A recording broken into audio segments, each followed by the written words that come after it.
Welcome back to my channel, guys. So we're gonna start off with making the teeth. We're gonna use this InstaMorph plastic, and they look like beads. We're going to put them in a hot water. I'm using this coffee cup, and I put the water in for like 2 or 3 minutes, and then I put the beads inside the coffee cup, and as you can tell, they kind of look like egg, like fish eggs is what I would call them. When they get to that point where they're all clear, you're able to use it, as you can see here where it's clear enough. You can use it and form it into anything and any shape that you like, and we're going to use it to form teeth. I made about 15 teeth for my sculpt, or my prosthetic. As you can tell, see?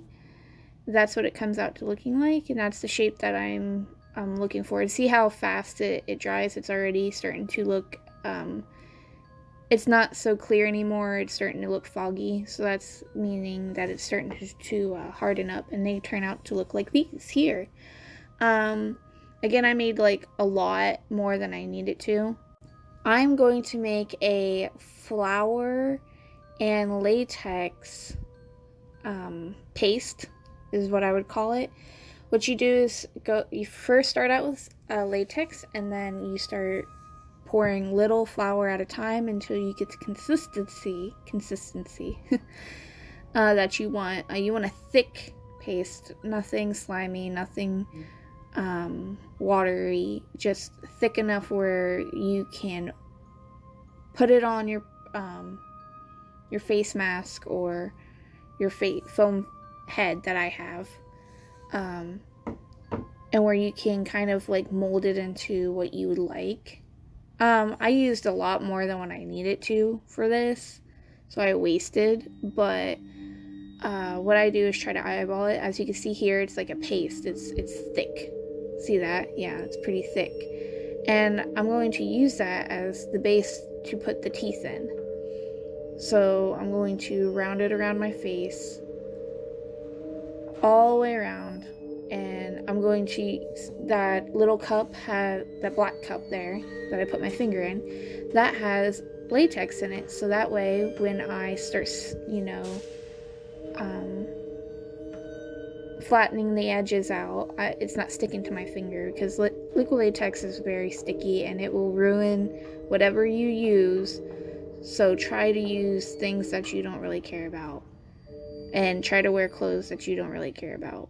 But anyway, so I'm using my finger, and see here, I'm just smoothing out the edges, making it look pretty, and flattening the edges, so that way it's not, when you apply the prosthetic to your face, it's not this thick edges. It can be, tapered edges, and that you can,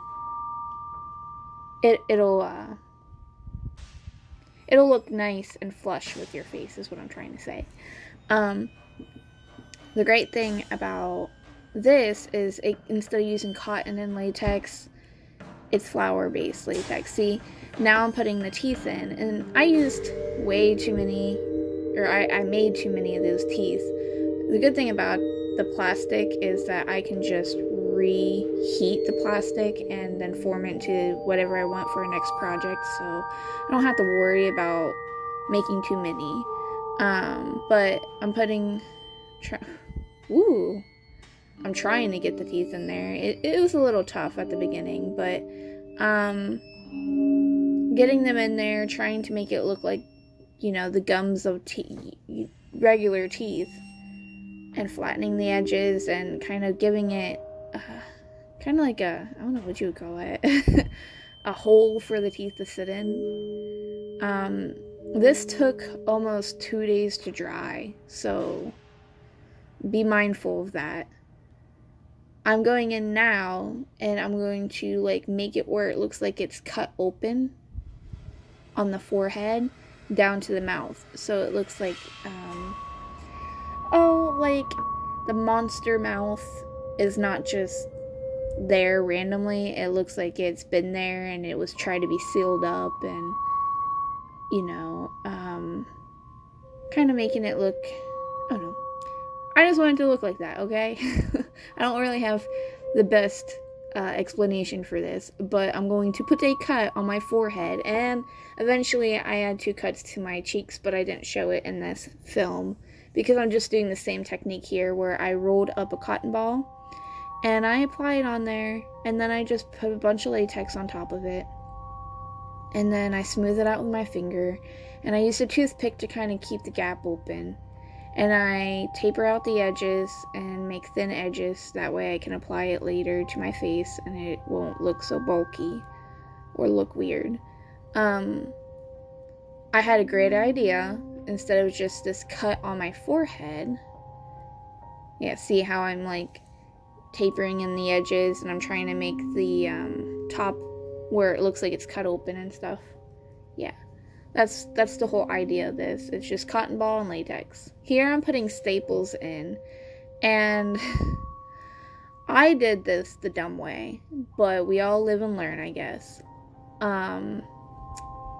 Just take a stapler, staple something down without papering it, obviously, and then take those staples and shove them into the liquid latex like that, and the cotton. But I would advise trying to put cotton on top of it, because the staples will kind of move around. That's the best option I have for that. So I did that, and I did it to the cheeks, as you can see here. What I am doing right now is I'm taking a foundation, liquid foundation that matches my skin tone. Kind of. This one's a little bit dirtier than my skin tone. What I mean by that is, like, it's darker.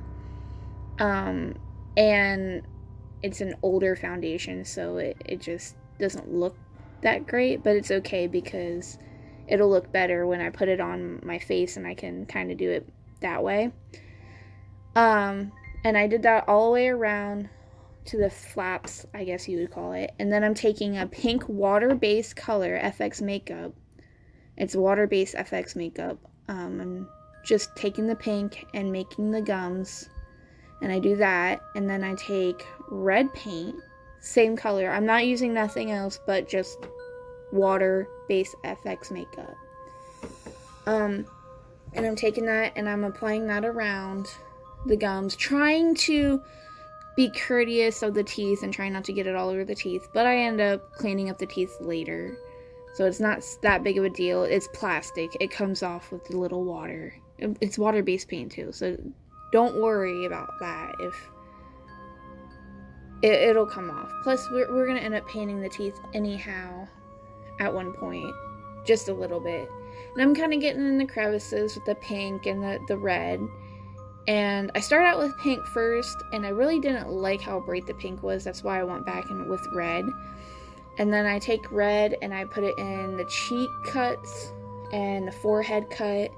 And here's where I messed up. I probably should have waited to put the staples in till after the fact, but that's what got me. Which we live, we learn, and we move forward. So that's what I'm doing. Next time I ever try to do this, we're gonna put the staples in afterwards, possibly. Maybe using like Prozade or something. But anyhow, moving on. I'm taking black and I'm putting it in the corners, and I'm just using it as more of like making it look deeper, like a deeper cut. I like the effect of it. You probably should use like a dark purple or a dark blue, but I wanted to use black. And as you can tell, I just stuck it all up in the crevices, all in the corners. Try not to get too carried away with it because I didn't want it to look too muddy, but I want it to look deep, like a deep cut. So here I was cleaning the teeth, and now I'm painting the teeth with a yellow, just at the bottom to kind of dirty them up, because I like that they were white, but I didn't like how pearly white they were. So I took a sponge and a paintbrush and lots of water, because it's water-based anyway, and